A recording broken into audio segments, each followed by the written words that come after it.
जैसे मैंने बताया आपको कि इस क्वेश्चन को करने के और भी तरीके हो सकते हैं। इसमें देखो प्रॉब्लम और कुछ नहीं है, प्रॉब्लम बस ये है कि ये जो ए और बी है ये हम बाहर प्रिंट करा रहे हैं। क्या ऐसा हो सकता है कि ये हट जाएं और हम सारा काम लूप के अंदर ही करें, ताकि एक भी वैल्यू हम लूप से बाहर ना प्रिंट कराएं? तो वो भी पॉसिबल है, लेकिन उसमें आपको लॉजिक में थोड़ा सा चेंज करना पड़ेगा। जैसे कि इनिशियली अगर आप 1 प्रिंट कराना चाहते हैं तो वो या तो ए में है या तो बी में है। अब प्रॉब्लम ये है कि अगर मैं इसमें से किसी एक को 0 या एक को 1 कर भी दूं तो नेक्स्ट टाइम क्या होगा, यहाँ पर फर्स्ट टाइम तो 0 + 1 हो जाएगा। कितना आया होगा सी में? सी में यहाँ पर 1 आया होगा, तभी तो 1 प्रिंट हुआ। ठीक है, यहाँ पे 1 प्रिंट हो गया, फर्स्ट टाइम तो हो गया। अब सेकंड टाइम क्या होगा, बी की वैल्यू ए में चली गई, तो यहाँ पर ए की वैल्यू कितनी हो गई होगी? ए की वैल्यू 1 हो गई होगी, क्योंकि बी में 1 पड़ा हुआ है। और सी की वैल्यू जाएगी बी में, सी की वैल्यू कितनी है? 1 है, तो बी में भी यानी 1 चला जाएगा। यहाँ पे देखिए ये सी की वैल्यू है। तो अब होगा क्या, जब कंट्रोल यहाँ से ऊपर जाएगा लूप में और i++ होकर के वापस आएगा, अब क्योंकि a में 1 है और b में 1 है तो c में फिर 2 चला जाएगा, जबकि हमें सेकंड टाइम भी 1 चाहिए।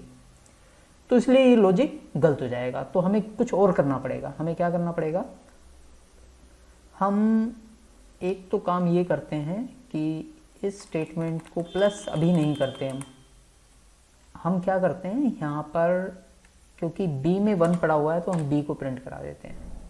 ठीक है, और जो प्लस करने का काम है वो यहाँ कर देते हैं, c = a + b। अब देख लेते हैं। अब देखो, और दूसरा काम क्या करना पड़ेगा, c की इनिशियल वैल्यू ले लेते हैं हम 1। इससे होगा क्या, देखो इनिशियली b की वैल्यू 1 प्रिंट हो गई। ठीक है, तो यहाँ पर अब b कर देते हैं, क्योंकि c नहीं है, b की वैल्यू 1 हो गई। यहाँ पर a की वैल्यू कितनी हो जाएगी, जो b में पड़ा हुआ था यानी 1। c में क्या पड़ा हुआ है, 1, तो b की वैल्यू हो जाएगी 1, b की वैल्यू हो जाएगी 1, क्योंकि c में 1 पड़ा हुआ था। और c में कितना हो जाएगा, 1 + 1 2 हो जाएगा।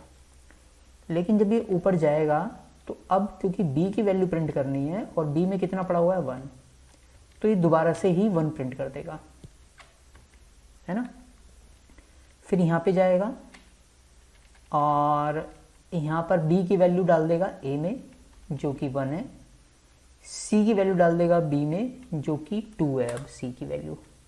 ठीक है, तो और c में कितना आ जाएगा, c में आ जाएगा 3, 1 + 2 3, लेकिन वैल्यू b की प्रिंट करानी है, b में कितना है 2, तो ये 2 प्रिंट कर देगा। इसके बाद फिर से यहाँ पर जाएगा और फिर ये इसी तरीके से वैल्यू एक्सचेंज करके आपका डिज़ायर रिजल्ट आपको दे देगा। ये देखिए 1 1 2 3 5 8 तक क्यों आया, क्योंकि अब हमने दोनों वैल्यू जो हैं यहीं पे प्रिंट करा रखी हैं, तो लूप यानी और एक्स्ट्रा चलेगा। अब हम इसे चला देते हैं 8 तक, तो अब देखिए प्रिंट हो गया, यस और नो। तो इस तरीके से आप लॉजिक में थोड़ा बहुत चेंज करके भी आप डिज़ायर आउटपुट ला सकते हैं।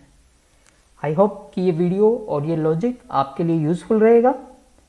इस वीडियो में इतना ही, नेक्स्ट वीडियो में फिर मिलते हैं। All the best, keep watching.